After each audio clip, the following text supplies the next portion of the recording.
तो आदमपुर में कांग्रेस की हार हुई और कांग्रेस की हार के लिए बहुत सारे लोगों को जिम्मेदार ठहराने के बजाय दो तीन नामों का जिक्र हो रहा है। कांग्रेस के कई बड़े नेता पहुंचे नहीं थे प्रचार में, आपको मालूम है। कांग्रेस के बड़े नेताओं में कुमारी सैलजा आदमपुर में नजर नहीं आई, वो नहीं पहुंची। किरण चौधरी नहीं पहुंची प्रचार के लिए, रणदीप सुरजेवाला नहीं पहुंचे, कैप्टन अजय यादव नहीं पहुंचे, और भी कुछ नाम थे जिनको वहां पहुंचना था। स्टार प्रचारकों की लिस्ट में उनका नाम था। अब कांग्रेस के नेता सवाल भी उठा रहे हैं, अपनी पार्टी के प्रचार को लेकर सवाल उठा रहे हैं। इन नेताओं का यह कहना है कि पार्टी के वरिष्ठ नेताओं को तवज्जो नहीं दी। 3-4 लोग थे, उन्होंने ही कांग्रेस को आदमपुर के उपचुनाव में कैप्चर कर लिया। नीरज शर्मा जी हमारे साथ हैं। नीरज शर्मा जी, अगर स्वागत है आपका खबरें अभी तक पर। शर्मा जी, हाँ जी, हाँ जी, आपको मैं बता दूं कि कुमारी सैलजा का बयान आया है। उन्होंने कहा कि कांग्रेस का प्रचार ठीक से नहीं हुआ आदमपुर में, इसलिए कांग्रेस वहां पर हारी है। कांग्रेस के वरिष्ठ नेताओं को तवज्जो नहीं दी, इसलिए वहां पर कांग्रेस हारी है। और कांग्रेस में अब जरूरी है कार्यशैली में विचार करने को, अपने अपने गिरहवा में झांकना चाहिए। जो आज जिम्मेदार लोग हैं हरियाणा में कांग्रेस के, उन्होंने कांग्रेस को सीमित कर दिया है। मैं साहब, पहली बात तो जो आप कह रहे हैं, मैंने शैलजा जी का वो बयान कहीं था। ठीक है, आप फोन पर बने रहें, बयान सुनाते हैं। आप और मैं दोनों एक बार फिर सुनते हैं। कुमारी सैलजा जी का बयान सुनाइए जी। कांग्रेस पार्टी जिस तरह से कैंपेन चली, तो इस तरह का प्लेटफॉर्म वहाँ पर नहीं कर पाए कि जिसमें सबको बुलाया जाता और एज कांग्रेस वहाँ दिखाया जाता। अभी तो ऐसी बात तो लगी नहीं, क्योंकि खुद कैंडिडेट के भी वक्तव्य जिस तरह से आ रहे थे और जिस तरह से वहाँ कैंपेन चलाया जा रहा था, तो एक नेशनल पार्टी की तरह तो जो कांग्रेस को वहाँ पर करना चाहिए, उस तरह की बात कम नज़र आई। सभी लोग आते, अच्छा रहता, लोगों में एक अच्छा मैसेज जाता। ये नहीं है कि सैलजा जाके वहाँ पे थोड़ा जाके आ जाए या कोई और जाके आ जाए। इस तरह से अगर आप सीनियर लीडर्स के साथ ऐसा कि भाई आप आओ, आप टाइम दो, आपके प्रोग्राम ऐसे, इंडिविजुअल प्रोग्राम्स का कोई मतलब नहीं होता। नेशनल पार्टी है, एक प्लेटफॉर्म होना चाहिए, सब उसमें आए, लोग देखें कि कांग्रेस पार्टी यहाँ पर सभी लोग कैसे होकर एकजुट होकर सब मिलकर चुनाव कैसे लड़ रहे हैं।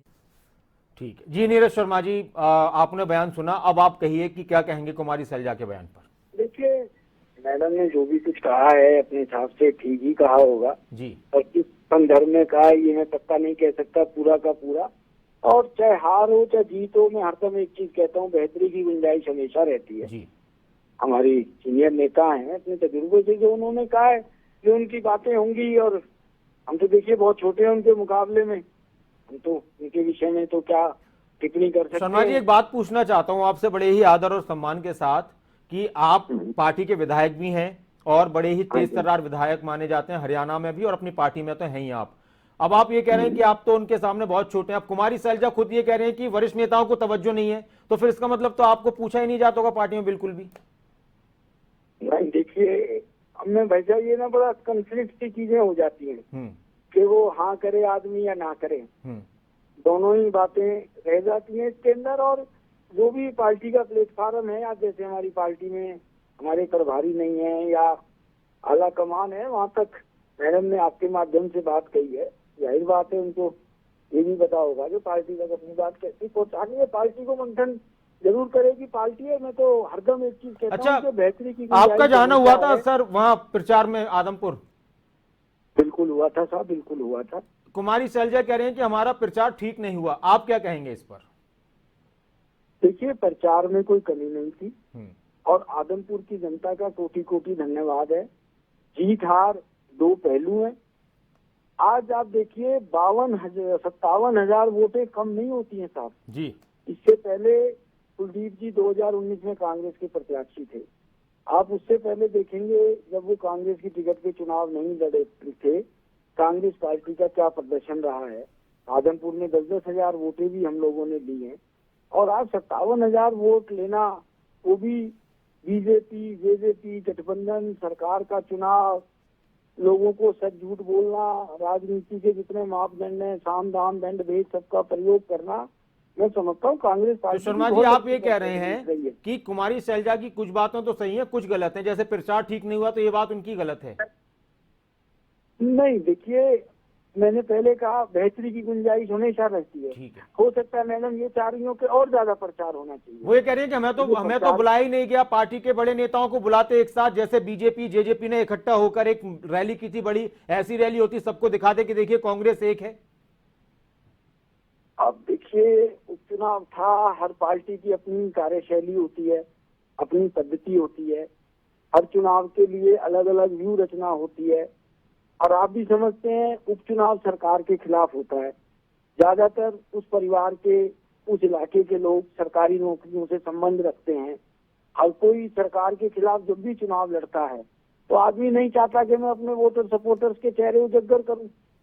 जैसे कि हमने खुद अपना 24 का चुनाव लड़ा, आप मानेंगे नहीं, मैं किसी से मिलता था, फोटो भी नहीं खिंचवाता था। ठीक है, क्योंकि कल को हमने तो चुनाव 1 साल पहले चालू कर दिया था। अब मैं अपने एक एक सपोर्टर का चेहरा डेली सोशल मीडिया पे डाल दूं कि आगे मैं इससे मिलके आया हूँ, इस भाई ने समर्थन दिया, उसने दिया। कल को दूसरा पक्ष आगे प्रेशर बनाएगा उसके ऊपर, उनके ऊपर जायज भी प्रेशर बनाए जाएंगे, नाजायज भी बनाए जाएंगे। तो ये हर चुनाव की अपनी व्यू रचना होती है, रणनीति रहती है। अब मैं कहूँ कि साहब मैं 13 दिन आदमपुर लगा के आया, 48 गांवों में मैं व्यक्तिगत रूप से गया। अपने समाज के लोगों से मिला, आम लोगों से मिला। मैंने एक दिन कहीं कोई जनसभा अटेंड नहीं करी, कोई भाषण नहीं दिया। इसका मतलब थोड़ी मैंने प्रचार नहीं किया। उपचुनाव बड़ा मान्यूट सा हो जाता है, उसके अंदर बहुत चीजों का ध्यान रखना पड़ता है। और एक तरीके से समझिए, मैं जहाँ तक समझता हूँ, जहाँ तक मैंने आदमपुर चुनाव को अपनी निगाह से देखा, कांग्रेस पार्टी ने बहुत जो एक सूक्ष्म रणनीति होती है, उस रणनीति के तहत चुनाव लड़ा। एक एक गांव के अंदर जैसे सरपंची की वोट मांगी जाती है, मैन टू मैन कन्वेंसिंग करके वोट मांगी गई है। शुक्रिया नीरज शर्मा जी, खबरों अभी तक के साथ जुड़ने के लिए। अब पार्टी किस तरह से मंथन करती है, चिंतन करती है, कुमारी शैलजा के इन बातों का किस तरह से कांग्रेस पार्टी के अंदर अब बाद में संज्ञान लिया जाता है, क्या एक साथ नजर आएगी कांग्रेस? ये सवाल इसलिए क्योंकि पार्टी के नेता खुद कह रहे हैं कि एक साथ नजर नहीं आई थी कांग्रेस, तो क्या एक साथ नजर आएगी कांग्रेस? ये आने वाला वक्त बताएगा।